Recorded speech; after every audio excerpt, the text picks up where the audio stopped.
A1 TV सब पे नजर अंदर की खबर।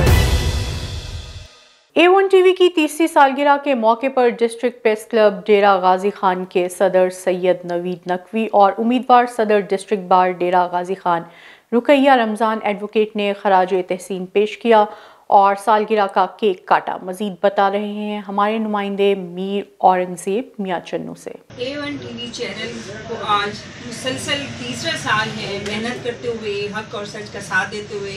इनके 3 साल कंप्लीट होने पर मैं इनको तहे दिल से मुबारकबाद देती हूँ। अल्लाह ताला A1 चैनल को दिन दुगनी रात चुगनी तरक्की दे। इक़्तिदार की पासदारी करते हुए अपनी मंजिल की तरफ गामज़न है और ये भी उम्मीद करता हूँ कि ये जिस अंदाज से आपका चैनल जनाब मीर साहब ये बढ़ रहा है, जिस तेज़ी से बढ़ रहा है, यकीनन आने वाले वक्तों में इसने एक अहम रोल, एक अहम किरदार अदा करना है। पाकिस्तान की सलामती, बका और इस्तेहकाम के लिए आपकी खिदमात, अदारे की खिदमात और मुस्बत रोल अदा कर रहा है। इसके लिए मैं एक दफ़ा फिर इस सालगिरह के मौका पर मैं डेरा गाजी खान डिस्ट्रिक्ट के 700 साफियों की तरफ से A1 टीम के मुबारकबाद देता हूँ। इनको ऑर्गेनाइज़ करने वाले, वहाँ पे टीवी चैनल वाले, एंकर्स, उनकी टीम, कैमरामैन, मालिकान। A1 TV सब पे नजर अंदर की खबर।